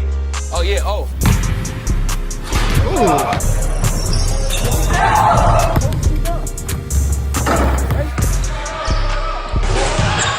Man, shout out my dog LeBron. We just out here on the court hooping.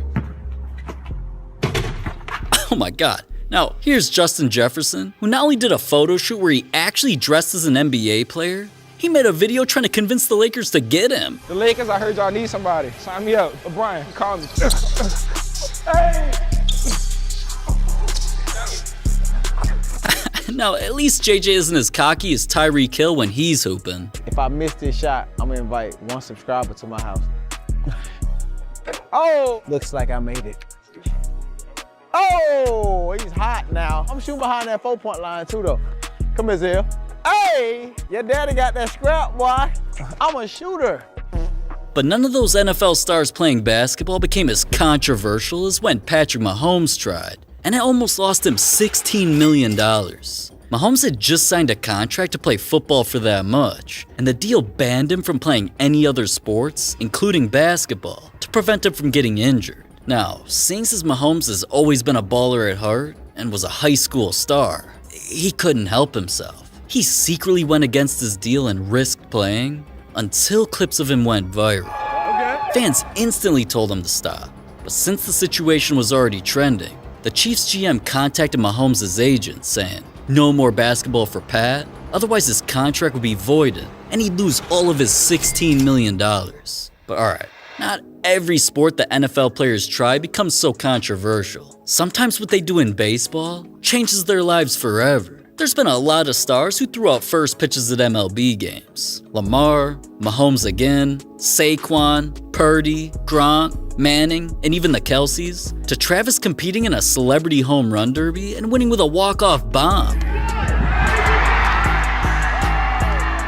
There were even players like Odell who took batting practice with the Yankees, where he damn near became the next Aaron Judge. J.J. Watt couldn't stop hitting home runs in the Astros park, and Tom Brady even homered in front of Red Sox players. But some players didn't just play baseball for fun, they actually got drafted to the MLB. Russell Wilson was drafted, then played in a spring training game and struck out. Kyler Murray was so good at baseball that he not only got drafted top 10, he probably would have played if it didn't have to be for the athletics. Patrick Mahomes was always around his dad, who was an MLB star, so of course he also got good at pitching and was eventually drafted. You were drafted in the MLB? Yes. Really? But Tom Brady getting drafted not only led to commercials promoting his rare rookie card, the 101 card was eventually found and sold for a record $158,000. That much for a damn piece of cardboard? I'd never charge y'all that much to subscribe. It's free. So, please, subscribe. Anyways, there's a bunch of other sports that have NFL players going X Games mode. Snowboarding, skateboarding, even motocross is what plenty of NFL players been doing. Alvin Kamara was the first when he turned into a snow bunny.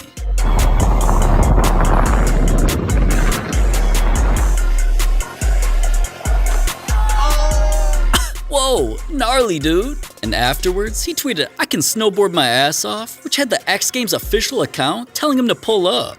But they definitely weren't inviting this legend who tried snowboarding and couldn't even stay on his feet. Now, other NFL players go skateboarding, like Rams running back John Kelly, who not only hit some of the craziest tricks I've ever seen,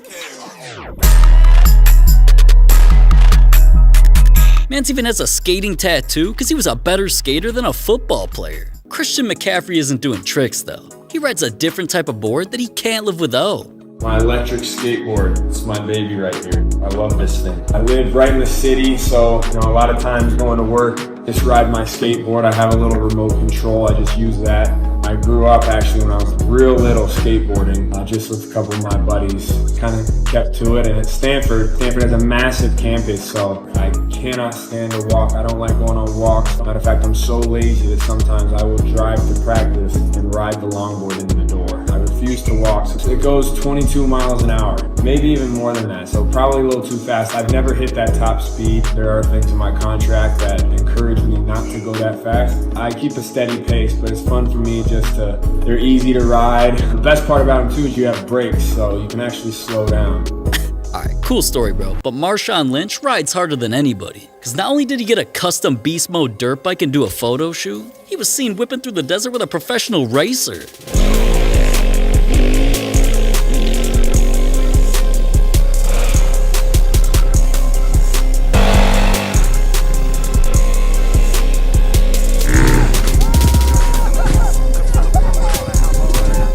Now, alright, I could see his crazy ass doing that, but I never thought I'd see stars like Justin Jefferson, Lamar Jackson, CeeDee Lamb, and more go from playing football to football. JJ linked up with one of the best soccer players in the world, where at first dude crossed Jefferson up to score and hit the gritty on him. Then they played a newer sport called foot volley, and Jefferson got dominated in that too. When Lamar Jackson tried soccer, a player put him through drills, from how to score regular goals and backward shots, to Lamar becoming a header. He also tried playing goalie and got nutmegged. Now, when CeeDee Lamb and Dak Prescott stepped on the field, they teamed up with some soccer players for a competition. They both had attempts to score against a professional goalie, and eventually, CeeDee missed a bicycle kick that lost his team the trophy. Damn, that's probably the closest the Cowboys will ever get to winning something. But not every NFL player is cheeks at soccer. Odell Beckham not only practices soccer moves during NFL games, even in the locker rooms he'd show off his juggling skills. Odell's constantly kicking it with soccer players and impressing them with his talent, and soccer was actually the first sport that he could have gone pro in. be recruited to work for the U.S. National team when you were younger, right? Soccer. Yeah, they wanted me to come try out and all that stuff, but such a young age, it's hard to just leave your family and just say, I'm gonna go to Europe and do my thing. It was one of those things where you couldn't mentally wrap your mind around that. Completely leaving your family and leaving the country, matter of fact. If you were gonna hang your cleats up and you had to transfer to any other sport, what would your sport be? Soccer. Would you ever get a tattoo of LeBron on you, man? I know you love LeBron. But even almost going pro isn't as crazy as another sport that almost got the NFL GOAT killed. That only happened because Tom Brady's always golfing, and I'm not just talking about his fake hole-in-one video. Brady's actually hit some of the craziest shots I've ever seen. He's played with other legends like Peyton Manning, and he even got lessons from a pro. But when Brady played at one of the most iconic golf courses in the world, Pebble Beach, he almost died. So Tom and I played together for 3 days in the Pro-Am out there on the 6th hole where he drove the ball to the right, and we get down there and he's standing over the cliff. He's like, I think I see it. And he takes his club down there and he climbs over the cliff. I can only see like from about his shoulders up. Now it's 200 feet down into the rocks, and there's no way he survives this fall. And I'm looking at the greatest quarterback, our player, comes pretty close to honestly dying and landing in the goddamn rock 200 feet below, all in the name of competition. I've done a lot of dumb things in my life. That was probably right at the top of the list.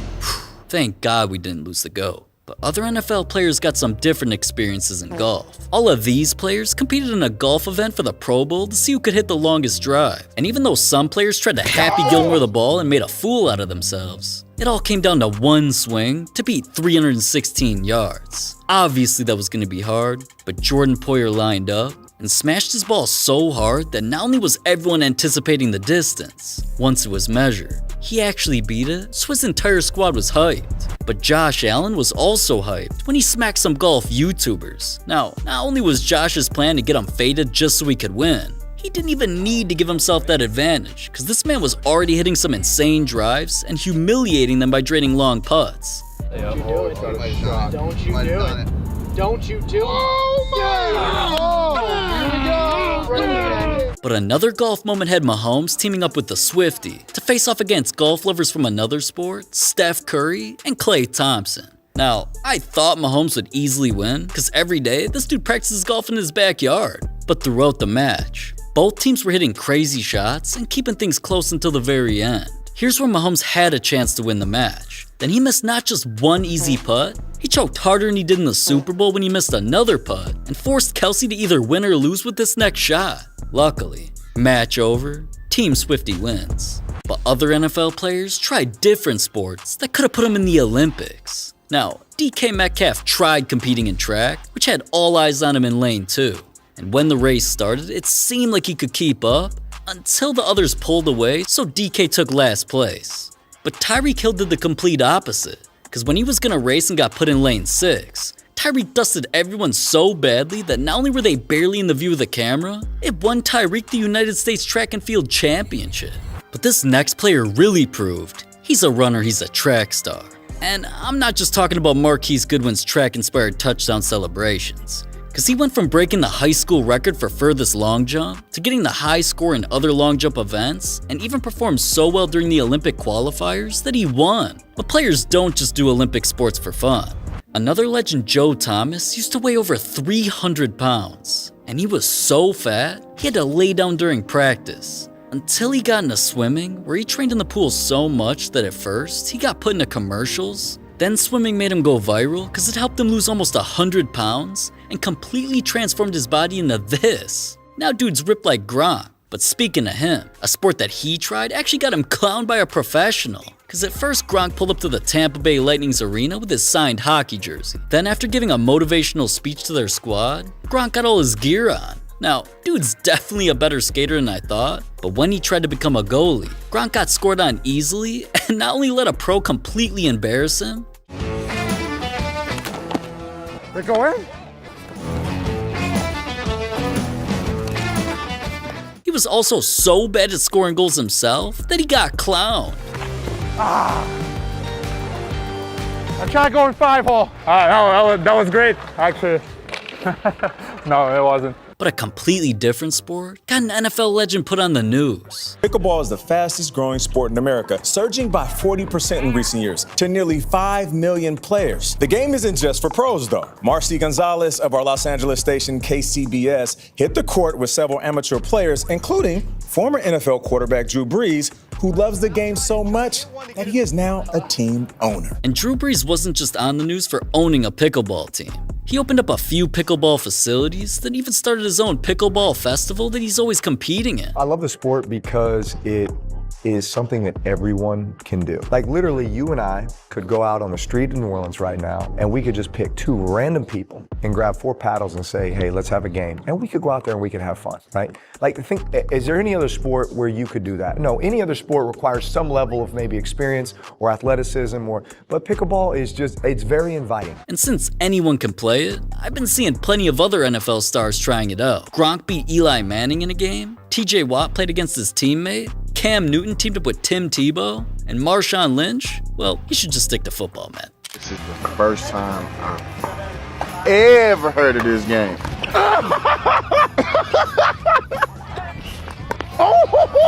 You know what? You cheating. That's not cheating. Oh, okay. That's just being better than you. Oh, But the final sport that NFL players tried had one legend claiming it was better than winning the Super Bowl.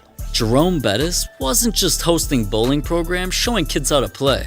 Bettis started his own professional team known as the Motown Muscle and got so good that he eventually bowled a perfect game with a strike every single time. A what score?